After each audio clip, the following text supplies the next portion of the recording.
welcome to our weekly talk. And we are very excited. We are again joined with Ali and Ethan. So Ethan, you can start us off. Okay, so I'm going to talk about the extreme heat in Spain and how it's affecting the harvest there. So the first thing is with the avocados, or actually let's start with what's going on in Spain due to the high temperatures and the heat waves that's being caused by climate change. Spain is experiencing its worst drought in a very long time, and as a result, the water reservoir that irrigates the Spanish fields or the farms, the reservoir is now dried up and there's not enough water to irrigate all the farms. So farmers have had to cut down the amount of trees that they have, or at least the bad trees, so that the good trees can get some water. And this is obviously cutting down their harvest. And the first thing that's being affected is the avocados, because the soil is covered with withered fruits. And there's not going to be enough avocados to be harvested from these trees. In addition, there's also the Spanish olives. So the olives are drying up olives are drying up a lot. And it's about millions of olives that have dried up and not enough olives. The same with oranges, lemons, and tangerines from Valencia. They're also being affected. And even the Spanish wine growers, they're having to harvest their grapes prematurely in order to save some harvest so that they can make some wine. Otherwise, they're going to have really bad losses. And with these, and Spain is one of the largest providers of fruits in general in the European Union. So with their harvest being hit, it's expected there's going to be a lot of shortages for fruits that are typically in high demand. For example, Spanish avocados most of them are important to Germany, but with a reduction in the harvest, Germany's not going to have many avocados to sell in the supermarkets. In addition, sunflower seeds as well, the harvest has dropped a lot. And with the war in Ukraine, and now with the Spanish problems with harvesting these sunflower oils and seeds, it's expected sunflower oil is going to be pretty rare to get for this summer. Yeah, so basically the whole agricultural sector is being affected, and that's kind of gonna lead to food shortages and all of those stuff, which will basically reduce supply and cause more problems. And as we can see that almost all countries right now have been affected a lot by inflation. Inflation's at an all-time high for many countries.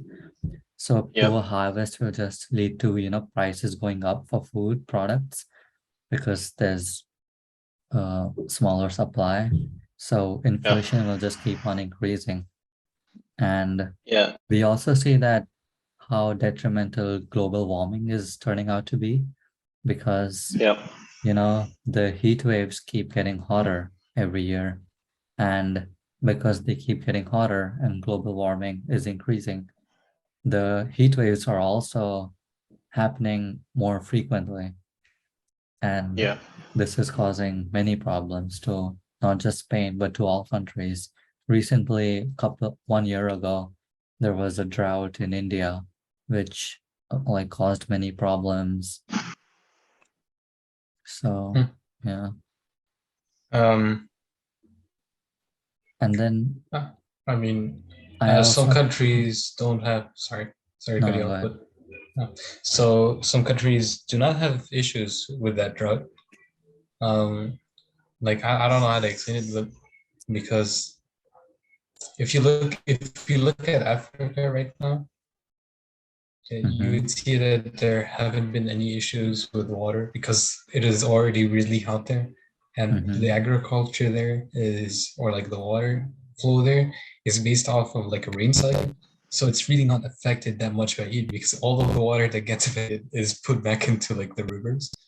So it doesn't create an issue for countries that already have a hot and humid climate. Yeah, true. So the only countries that would suffer really like are countries that do not have a rain cycle based like economy or based on agriculture. It's like I don't know. I just found that quite interesting, and I just wanted to Yeah. add that I because mean, it all comes I feel down like to, I feel it comes down to the fact that Africa and countries who experience warm climate all the time are more used to it. So they have kind of adapted to the climate Mhm. and the weather.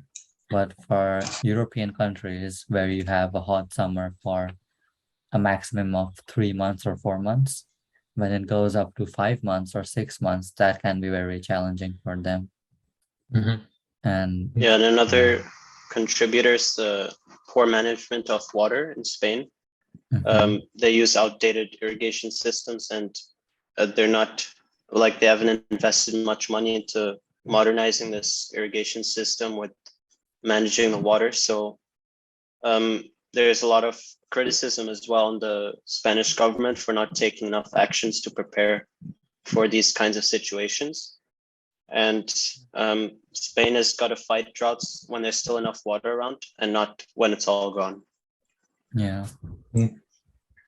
And I also knew that the site where the drought is happening in Spain, near the avocado harvest, that's also a very like famous tourist spot. So the drought will also lead to less tourism, which will affect the economy, especially during these 2, 3 months during summer vacation. You know, Mhm. usually you'd have many people going there visiting the, let's say for the grapes, the vineyards or like the avocado trees, the olive trees. But now that due to the drought and the reservoir not having enough water, it's just leading to not many people coming and tourism is declining. So that will also affect the economy, and many livelihoods are also in danger because the farmers were thinking about quitting their jobs since they didn't have It's not enough. profitable. Yeah, it's not Mhm. profitable at all. Exactly. Or they'd have And, to move to other countries that don't But experience these things. but this also is a very great opportunity for investors. If farmers start quitting their jobs, they will want to sell their land. They'd want yeah, to get rid of it as fast as possible. So this could actually like decrease the prices for farmlands in Spain. We could actually see that happen because now they're less profitable. So if you buy like a land like that, and instead of using it for agriculture, use it for leisure activities, such as like hosting a campsite there or something of the sorts, like a cabin kind of. This could actually be quite a way of flipping the heat wave on its head, or like a nice way of you to like actually make some profits during that time where you but can make profit off of farming, but you can make but it off of yeah, but the leisure. food shortage will still be there. You'd The still not food have a high shortage, supply of yeah, food, which but will it's still increase prices because of higher demand and low supply. yeah, but I what think, I'm saying is like that instead of the focus being on like agriculture itself, the focus Mm-hmm. could shift more towards tourism instead of agriculture. Like remove pressure off of agriculture and then move it towards tourism. And then from the money generated from tourism, then we can provide like food from other agricultural countries from around the world in order to satisfy the needs of the Spanish market. Yeah. Yeah. Well, right I now think, the food market is like we're like in a lot of trouble or danger Mhm. because yeah, even with the war in Europe, Yeah. yeah. many food supply chains were just stopped due to either they were in Ukraine or they were transported through Ukraine. So because of that, and now even with Spain, with, as you said, mentioned avocados, olives, and even oranges and tangerines. So there's many foods or like many fruits, vegetables, which will have a lower supply and lead to bigger problems. And the restaurant or the restaurant businesses will be affected as well. Yeah. because there's just not enough food, So or they have yeah, to start using cheaper ingredients, yeah. So as Ali which said, is not going to be great.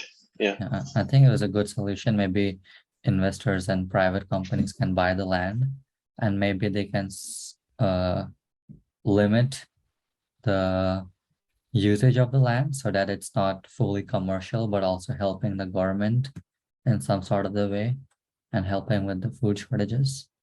So that could be one solution. Okay. Another good solution is acquiring these missing products across Europe from other Mediterranean countries, because they have similar weather, they produce the same fruits and their vegetables, and they have the and they're really close that they're not really going to be affected by the war in Ukraine, since they're literally just one sea away. So this actually could provide a great opportunity for some of these North African to Mediterranean countries, such as Cyprus, which is not known for being successful in anything. It could actually be the backbone of their economy. They can use this to their advantage. I think it's a very good idea. Yeah.